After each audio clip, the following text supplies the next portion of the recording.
Thank you for logging on and watching and listening to the Business Insights podcast supported by Lisa Sales Rep at Inc. 5000 Company. Helping companies grow leads, get clients, and close more business across the country. Business Insights podcast is supported by Lisa Sales Rep, and we provide good content to our listeners. And today we're going to be talking with Dr. Ayelet Hirshfeld, who is the owner of DiversITUS Psychotherapy, and we're going to talk about post-COVID issues and trauma in the workplace and what's going on now and things that we see, and we're going to have a really good conversation today around that. And learn and be empathetic and understand what people are going through and thinking and the like. So Dr. Ayelet, thank you for being on the show. Welcome. Thank you very much for having me. And it is really a pleasure to join Gilbert. And it's a fascinating topic. And I would say part of it is that we're all affected. I don't think that there is a single person that was not affected by COVID. And I am confident that we are all experiencing some kind of post-trauma symptoms, some kind of PTSD symptoms associated with that fear of losing one's life during that pandemic that affected so many people and probably triggered them in different ways. And so I'm wondering if I can respond to any questions that you might have or any topics that are of interest to you, to the audience. Yeah, when we had spoken offline before the discussion online, and obviously here in the podcast and the video series regarding post-COVID trauma in the workplace, that we've seen in the marketplace as an organization, but also just our clients and the like, where many people went remote, right, to work from home in March of 2020 when everything closed down. We are 4 years since the beginning of the pandemic. I mean, we've been out of it now for a few years. I think, what, about 2 years, Dr. Ayelet, more or less? 2 years, 1.5 years that we're kind of like somewhat Technically. in person, right? Kind of getting used to going back to in-person interaction with other human beings. That's right. And so a lot of people obviously went remote, those who could go remote because they had jobs that allowed them to do that, many white collar professionals and the like, versus like a restaurant worker or a hotel worker who has to be out there in a room or in a restaurant dealing with people. So a lot of people in the, I'll say, the white collar professional industry, tech software, things like that, went into remote mode and working from home. And then obviously that isolated a lot of people, meaning they didn't have to see them face to face for a while, meaning in the public square. So that has gotten people into a certain psychology, from what I understand. I'm not a clinician, but you are the one that holds the Ph.D. in psychology. You're a psychologist, right? So now people got used to working remotely, and they a lot of things happen there. So there's a resistance, hesitancy in certain aspects for people to meet, see people face to face, do events, even though they're happening now, but there's still a group of people that don't want to be around a lot of people. And that, I think, was kind of started me to think about post-COVID trauma, that these people are, they weren't like that before. So help us Exactly, explain to us that psychology around that. of course. And so I'm a clinical psychologist and a Lacanian psychoanalyst. Mhm.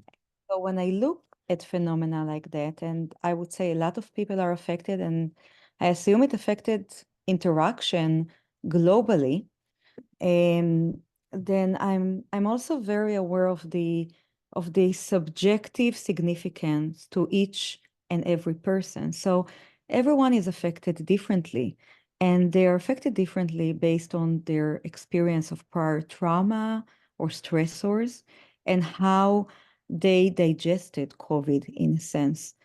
There is what you speak about is a phobic reaction, right? The fear of the other, fearing other people and not being able to be close to others, leading to significant phobias. And I think that that's something that we as a society need to speak about to be able to help others be aware of that so that they can seek treatment when needed and not stay closed in their homes out of fear of the other, which is an interesting phenomenon I would think about in general in terms of where the world is today, fear of the other. Yeah, and that's kind of where we are in general in a whole bunch of areas. Right. You're right, right. COVID. Mhm. Exactly. And you know what's interesting is that I wonder, and I wonder if other people wonder the same thing, that the people who are fearful of meeting and seeing and being in large environments because of the risk of getting infected again with COVID, because it's still out there in certain aspects. And then they have an RSV, right, virus as well that's out there in certain aspects. And I wonder if the people who are pulling back and are still fearful to engage and be in the public square a lot, I wonder if they had COVID multiple times, you know, because some people have gotten it one, two, three times. So I wonder if there's an association with that, although we don't have the research, right? Is that are they the ones that are experiencing this trauma and really don't want to go out because they had it multiple times? Um, Go ahead. You're talking about the cumulative effect of trauma. Mhm. And I would say everyone is exposed to traumas, and throughout our lives, we're exposed to many different traumas, usually as individuals, different ages, and we resolve them or did not in different ways. And when trauma hits, it makes one reread all past events. When one is exposed to trauma, it can always trigger a PTSD reaction, a post-traumatic reaction that can be full-blown PTSD or it can be subthreshold PTSD. So I would say perhaps, and I'm not sure about the research of the cumulative effect to being infected a few times by COVID, but perhaps it has to do more with whether COVID hit that individual as an event that made them feel fearful for their life and triggered a PTSD reaction. So it's their interpretation of the situation they were at. You can take two different people. One of them might have almost died from COVID, but felt protected for whatever reason. Maybe it's a belief, maybe they believed in God, whatever it is, right? And that protected them.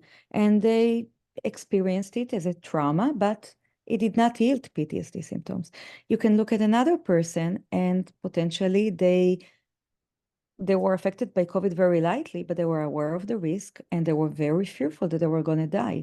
Their interpretation of the event is enough, as COVID is a real carried a real threat of life, to create PTSD.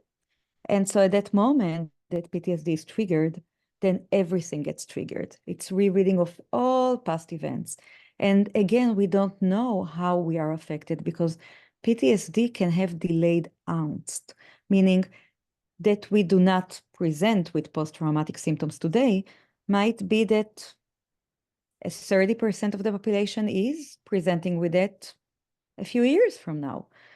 I mean, if you think about Vietnam, for example, the rate of PTSD there was about lifetime 30%. So, I mean, I would say that would be, there is also a difference because man-made trauma is triggering much more and usually leads to more significant PTSD reaction than nature-made. Remember, we also had an interpretation about COVID. How did that happen? Those that interpreted it as man-made were maybe even more sensitive to develop a post-trauma reaction. So there are different factors when we talk about trauma. There is also the nature of the stressor itself. For example, if you're affected by someone who is very close to you, that's going to be, usually it's going to yield a more immediate trauma response because man-made trauma is much more affecting than nature made. So when we look at lifetime rates of an earthquake, for example, versus combat, there is a difference there. So there are many, many different factors when we look at traumas, and there are many different departments investigating it, such as the PTSD research program at the San Francisco VA, whether it is in combat, whether it is among police, whether it is following earthquakes or following pandemics. What's interesting is the notion of the fear of the other, because look at the world right now and where we are. Would you say that there is a global fear of the other? Yeah, I would, yeah, I would say that in the US and everywhere else. There's a global fear of the other in a whole bunch of different areas, right? Not only with COVID, just just and COVID may have been the precursor for all of that, right? Right. That kind of started that fear. It's there. My curiosity for me, I'm curious as to the people who have long COVID, right? That are still struggling. Their health is long, is affected long term. And some of them not able to work, or they can work very minimal because they have these the after effects of having COVID. And I wonder the trauma on them, because now they've never got rid of it. They're like living with this thing. Right. And so, but that's introducing another facet of the stressor, interestingly. Mhm. There is the facet of the stressor of the fear for life, but then when you look at it also within the context of a disease, right? And then you can compare it to, for example, cancer that Mhm. someone is living with. It's a chronic stressor for those who have long COVID that they need to live with, right? So that becomes a chronic stressor where the threat for, in that case, it's not, I mean, where cancer would be a threat for life that someone lives with chronically. Mm. With respect to long COVID, it's different, right? There is the aftermath, but I would say the long COVID in itself is not going to yield post-traumatic symptoms that are similar to one who experiences threat for life. There is a difference. We tend to look at traumas as like big T's and small T's and differentiate them to stressors and really like trauma, because in essence, trauma is fear for losing one's life, one's sense of physical integrity, seeing someone else in danger. And so there is the hallmark of an imminent threat.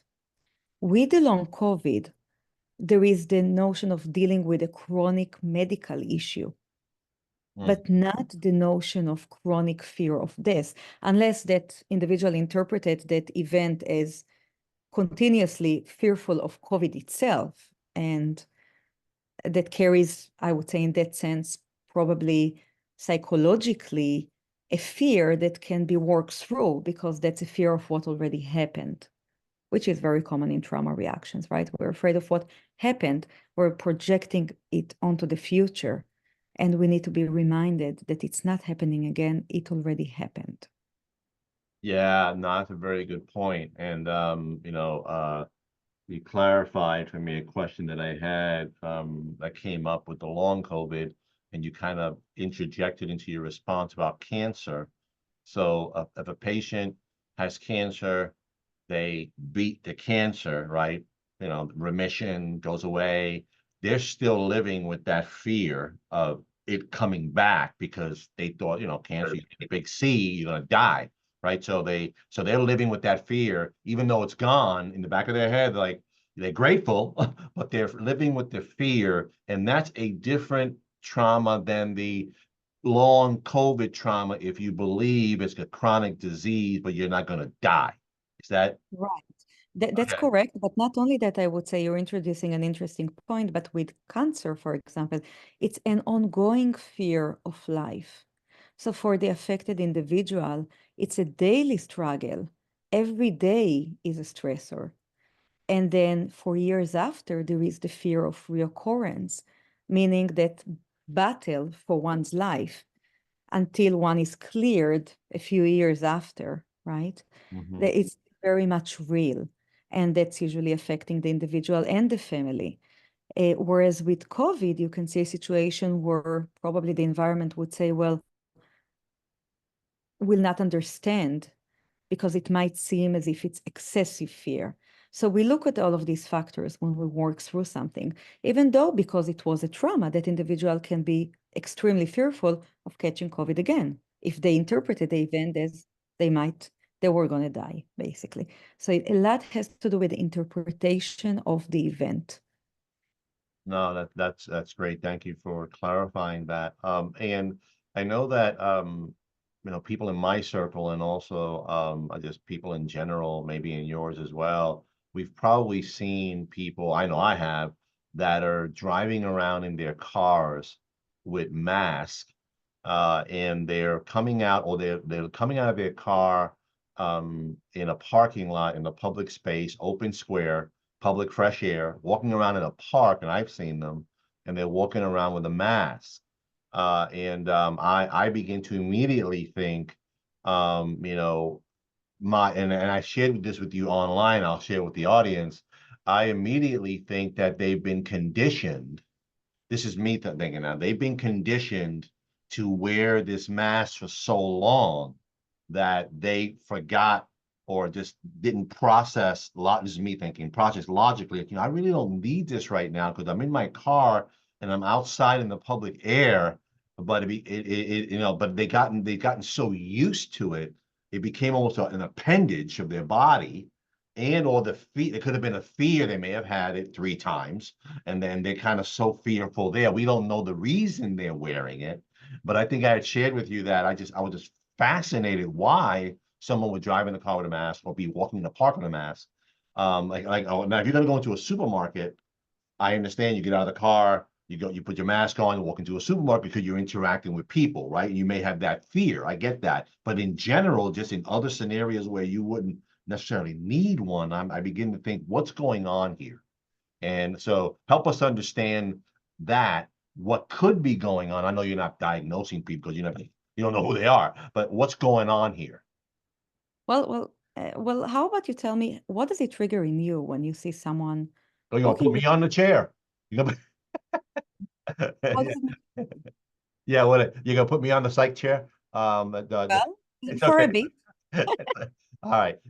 Well, for me, I'm wondering, I'm thinking that they are being extreme, because they're not processing logically that, okay, I'm in an open air space, I'm in my private car, no one's with me.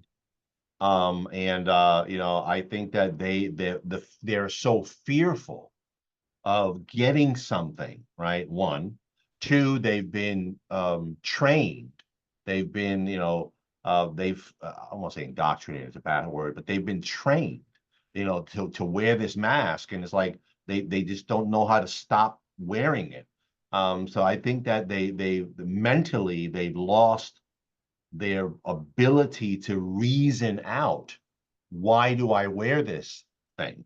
That's what I feel. I begin questioning their capability to separate, the environment they're in. And like I say, if you're in their car, you don't need it. If you're walking in a park, you don't need it. But if you go into a supermarket, you need it because you feel you're going to get sick. Going to a restaurant around people, you feel because you feel you're going to get sick. You say, okay, I'm going to wear it then. But they've gotten so fearful in general that they lose logic. That's me. That's what I think.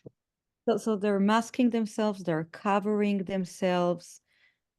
Potentially, possibly, they feel affected and not wanting to expose themselves in a way to the other. In some way, they are masked, protected, or feeling like the mask is part of their body, potentially even. Like an Used appendage. right, but it does trigger most likely a sense of something from the other. I mean, as a clinician sitting at the office, post-COVID, once we switched from virtual to being in person with a mask, a lot of clients had a very significant reaction to the mask. They did not feel comfortable because then there is the lack of facial expressions. You don't know what the other is a part of interpretation of human interaction is the facial expressions. When that's lacking, then there is a very, very significant component of the interaction that's missed that will, in a sense, lead to mistrust, I would say. The notion of the mask being masked. Now, for adults, that's one thing, but for kids, it was extremely detrimental to their development. If you think about all those kids that could not go to preschool, that could not interact with others, that were probably just sitting in front of the television, that were surrounded by adults that were masked without being able to have the facial expression exchange in a time or during a time where autism rates are skyrocketing. This is a mental health disaster. I mean, I don't know if someone is looking at the autism rates in preschools or at all following the pandemic, but I would imagine they would increase significantly because even in floor time, what we do is, there is the facial expression is key. And so a lot of kids are on the spectrum, but still benefit from that interaction. Without it, they will probably do worse. So again, I would assume that autism rates would skyrocket, and we probably have not yet seen the effect of what COVID really did. And that would mostly affect, I mean, we can attest to how much it's affecting us, and we are adults, but how much has it affected the children? Oh, I wow. don't think that they have the capability of communicating that, and that was denied from them. And it's going to probably be carried with them throughout their life as you say, potentially for them even much more so, fear of the other. Hmm. Yeah, that's very interesting. We're talking with Dr. Ayelet Hirshfeld, Ph.D. psychologist at DiversITUS Psychotherapy, based out of California, around um, COVID, for COVID trauma and the workplace. And talking a little bit about obviously the workplace environment. Everybody used to be, not everybody, general statement, used to be used to going to work in an office. Then COVID hit, and then again, the ones who could go remote went remote. And now that everything's opened up, you see this pushback from employees saying that, oh, can I work 2 days from home and 3 days in the office? This kind of virtual hybrid kind of model, right? Office based, right? And then virtual. And I'm curious if that has to do with partially fear of being in the workplace with people, or they just want to be able to work virtually because, hey, this is cool, allows me to do other stuff when I'm home working, right? I can go to the store, I can go, like, depending on what kind of position you have, you could, you don't have to be at a desk, on a screen for 8 hours, depending on what you're doing. So I kind of wonder if there's connection between COVID trauma, is seeing people, or really just, I like this, it worked well for me. I'd like to continue to do that. And productivity had gone down significantly from on the virtual team. I mean, people who were working virtually, where all the CEOs of these huge companies, they were saying, you know what, big ones, they said, you got to come back to the office because they are not productive. So that kind of ties into, I'm going to go to the gym, I'm going to go shopping with a mask on. I want to go shopping, right? And so I wonder if the virtual hybrid model has to really do with being sick and afraid of being around people, or really just trying to take advantage of the system because the system set up a mechanism for you to work from home. I mean, I'd like to hear your thoughts on that. Well, I'm wondering if there is also potentially something that was a question that came up probably for a lot of individuals, which was the balance between work and family life that allowed them the opportunity to be more at home, potentially for those who have never really been. And I'm not sure about the effect and the family dynamics around that, but potentially led to people questioning what it is they want. How do they want their day to look like? How do they want their life to look like? Hmm. And potentially introduce a choice that was not there before. And I don't think that we can really backtrack and take it all back and say, well, we're all going back to the office. I would think that there are professions and there will be subject matters where you need to be in person, where it was an issue. For example, when there was a question of security, discussions over Zoom sometimes can be not secure, even when dealing with, for example, veterans and speaking with someone who is somewhere else, right? In like Iraq or something like that. These things usually they're very well equipped to be in person because they have the structure and it was compromised. So that I would say that's another element, I think. So there are professions and individuals that need to be present at the office.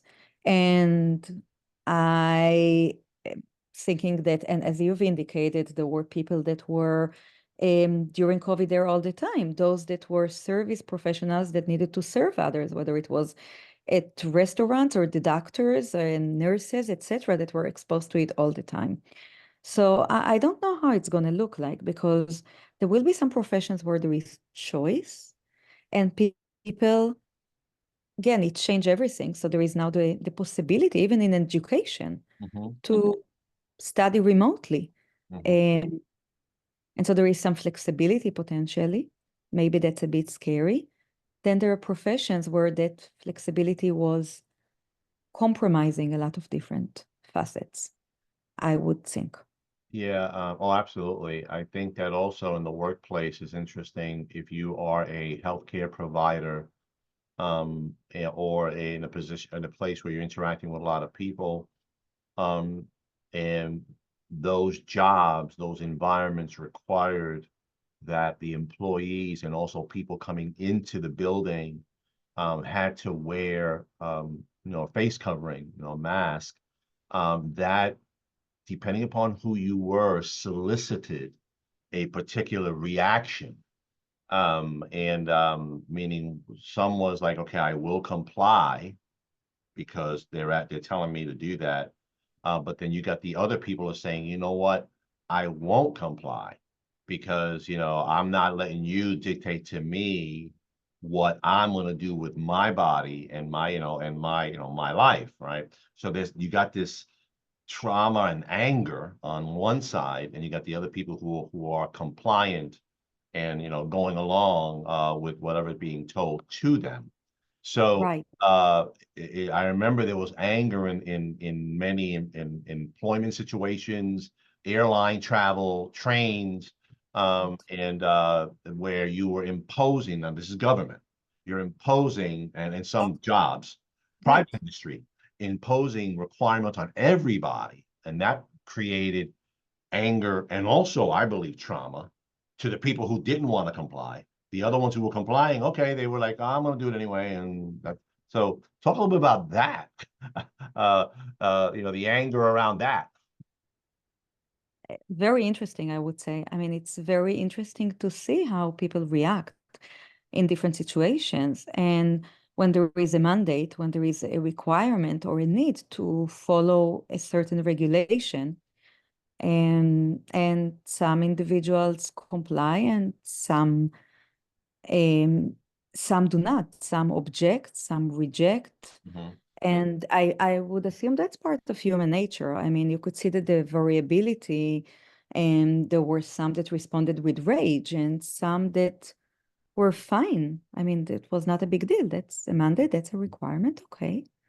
So you could see the different personalities or subjectivity in a sense. Um, and then those that were very angry, the question is, what were they really angry about?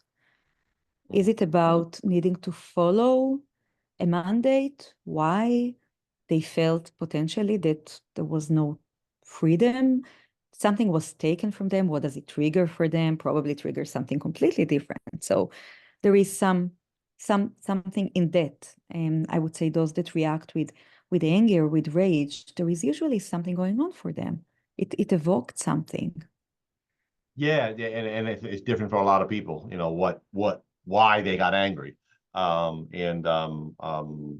why the other ones, were compliant, and the a lot of moving pieces around the treatment of people that were, lack of a better word, anti-mask. Anti, They were anti-vaccines, anti-mask, right. right. They were more about freedom and liberty and let me do what I want to do. Don't impose on me your restrictions. But then they were outcast. The media was all around, supporting, masking because we didn't know what was going on, and with the disease, right? The illness, the COVID. So there was a lot of that. So they were people that felt ostracized because I didn't want to do that. So then the whole system came down on them. This is my analysis. Came down on them because they weren't compliant when you should be compliant because everybody else is doing it, and therefore you're not. So there was trauma thrown anger thrown at them, the ones who were not compliant. So which is very, very interesting. It didn't go both ways, at least in my opinion, anyway. But Well, I mean, it raises the question of how does one voices oneself or asserts oneself in a way that is also accepting the law, societal norms, limitations, and working within that system while accepting that there is a limit. And so if something is imposed, then there are ways to contest it. The question is, how do you contest it? How do exactly. you about Yeah. it? That's a question. And obviously there was a lot of things that went on around that, that hold those policies and requirements and the pushback and, by most people who did not want to comply, with mandates, government mandates, requirements, particularly when you live in a country that has liberty as one of its foundational tenets, freedom. Right, So, right, so right, now you're telling people all you got to do say A, B, and C. And no, this is America. right. So there was all that, and that kind of pushback on that. But Right. Well, that's a very fascinating topic. I mean, the quest for freedom, yet people are wanting dictators to rule them. So that's that's a right, completely different subject. I'm not gonna right. touch that. I'm gonna put it aside. But it's the quest for freedom is a fascinating subject. Oh, I totally agree. I totally agree. And yeah, it is. And I kind of in the context of COVID, and it goes back to the issue when you talked about 20 minutes ago about was it man-made or was it natural, and things like that, and how that or a natural man-made war, if you're in a war and that causes a certain trauma versus a natural disaster causes a different Right. kind of trauma. So you look at COVID, was it man-made, was it natural? And that brings up a whole host of issues around that, and anger and the like. Yeah. And here, I mean, and it's interesting the context of the mask, and one can only wonder now within this. I mean, it's going to be triggering for each one in a different way. When you see someone at the park masked, you're going to think one thing.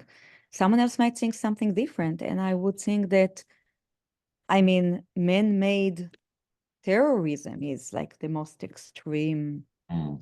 frightening thing that can happen. And that's, I Hmm. mean, that's like where we are today in the world. Not a great moment. Hmm.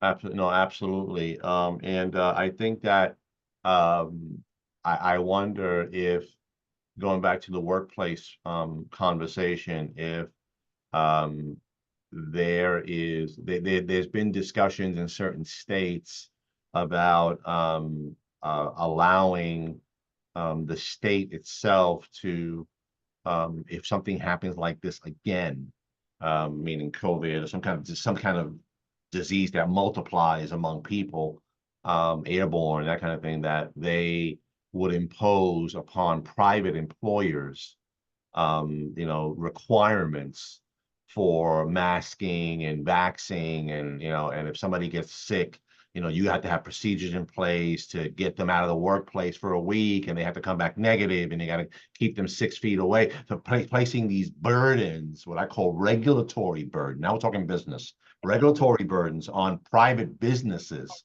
If Mhm. something happens in a particular state, and there's conversation in certain legislatures around that issue, and versus if you want to do government, okay, you want to do schools, okay, you want to do hospital, fine, that's government run stuff. But if you want to come into the personal, I guess, private workplace, which is really most of America's employment is in small business. Now you're going to dictate to them how Correct. to operate, and now Completely. you have to implement this. So we had a conversation with some business owners in a particular state around this, and that they're looking at implementing all these requirements. And so if you take the person out of the workplace, the employee who's sick, and you have to follow all these procedures before they come back to work, meaning be out of the workplace for a week. You got to come back with 2 negative tests. And once they're back in the office, you got to put them on a mask, keep them away from people. So we're implementing hypothetical. This is being implemented in a certain state, right? Now the employer say, so who's gonna make the sale to the customer? Who's gonna deliver the product to the customer? Who's gonna serve the customer while you're imposing some of the regulatory requirements on my business, right? Yeah, because you think so. If you're gonna pay me for that, okay, then fine. But the government couldn't answer that. Say, well, you're responsible. Wait a minute. So anyway, that's I wonder about those requirements and how that affects employers, employees, the psychology, that kind of thing. Well, I'm going to play devil's advocate here because for a moment, my association went into when we don't regulate businesses, the question is the stake, there is the expectancy, and what is the worst that can happen, right? So, whereas, for example, in a psychologist office, a psychologist sits, someone comes in, it's a personal discussion. They can decide whether a mask will be worn or just say, oh, I'm feeling okay, fine. And there is maybe less need for that. Let's take a look, for example, at a preschool that has a pool. And because it's a private business, they could have a pool gated, but then sometimes they leave the pool open. Okay. The stakes there are extremely high. Someone can drown. They don't want to be regulated, right? There are different levels of risk. And I think that that's how it needs to be approached. Mm. There are areas that are not regulated enough where it's very dangerous. And so that's where I'll play devil's advocate in the No, sense that's of fine. I appreciate that's interesting. It's an interesting story, example. Very interesting of the open pool. very common. Yeah. And so then Common. the And then challenge be I'm sorry, go businesses ahead. be upset because you want to regulate them, or be even upset if someone says something. Mhm. So it's, I mean, shouldn't that be regulated always? Yeah, I guess it depends on, and what's challenging here, it depends on when you begin to look at certain industries and you want to regulate certain industries based on, say, infectious disease and COVID and spreading and all those kind of things. If something else comes down the pipe with some other kind of communicable disease that spreads, you have to look at different businesses and then come up with regulation around every single one or every single industry. Um, Right. I don't have any confidence the government would do that now versus it happened again. Confidence in the government is key. Right. No, what I mean is that if they wouldn't prepare now for that. They'd wait for it to come and then do a 2020, close Right, everything down. right, And then right. versus being preemptive and Yeah, prepare. That's what I'm saying.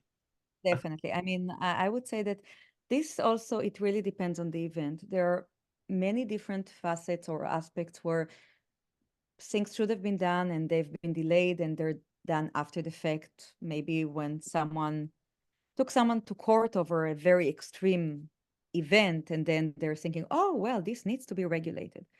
But um, there are many other times where there is a trauma, a global trauma. Let's look at, for example, October 7, horrific terrorist act by Hamas.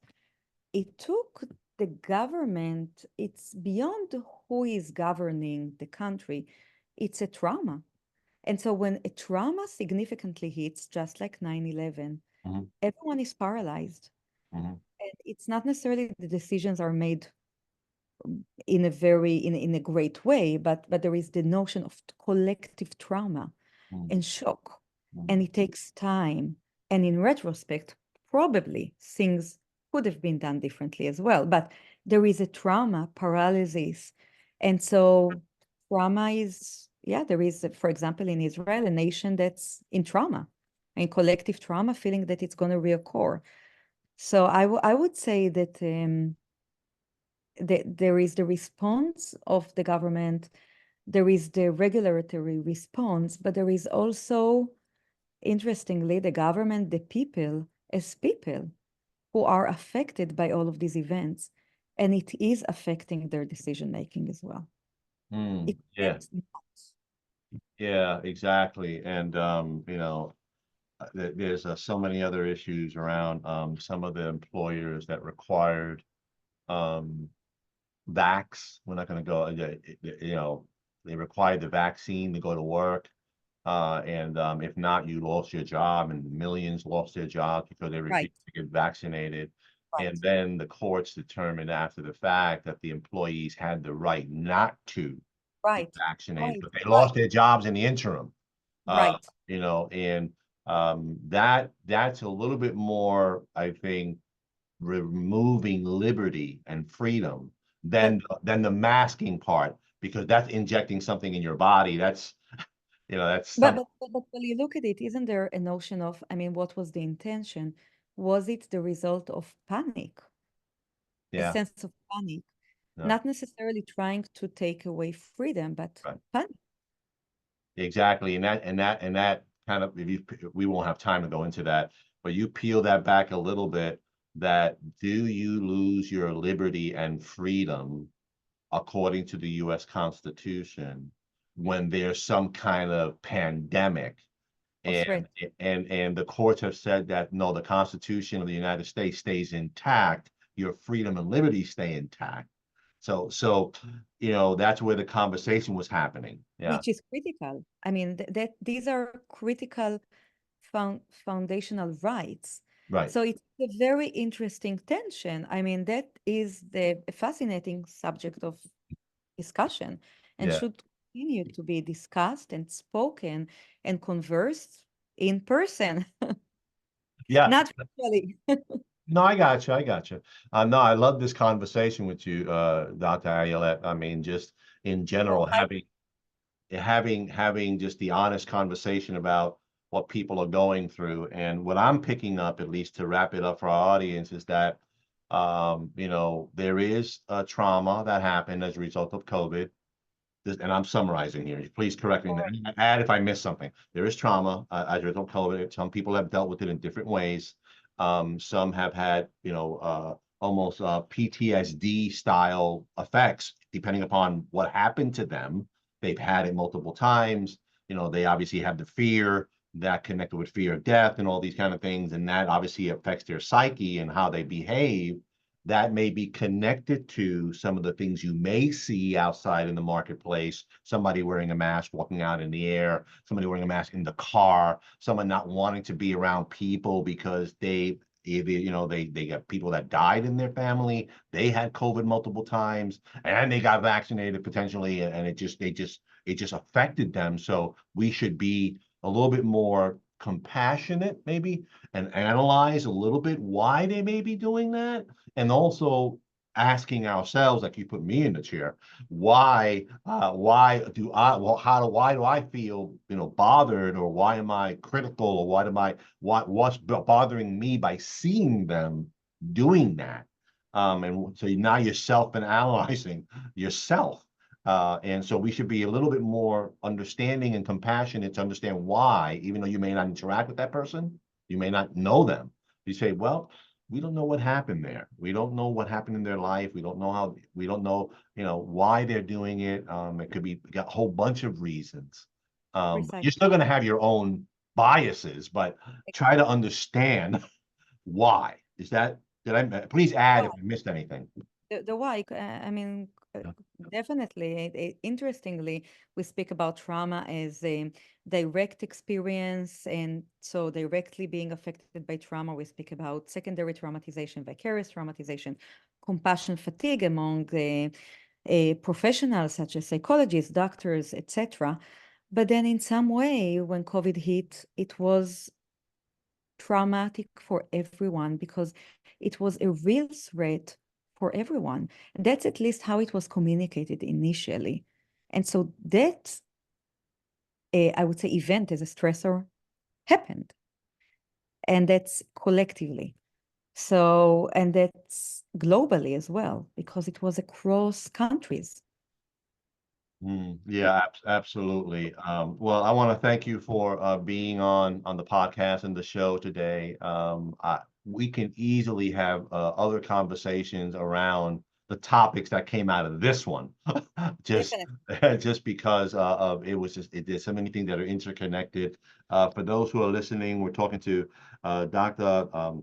Ayelet Hirshfeld, Ph.D. psychologist at DiversITUS Psychotherapy, and we're going to put her links in the show notes and also on the YouTube video that goes live. We'll upload it to our channel, and you'll be able to connect with her if you'd like to talk to her about COVID, but post-COVID, but also other stuff regarding psychotherapy and services based out of California.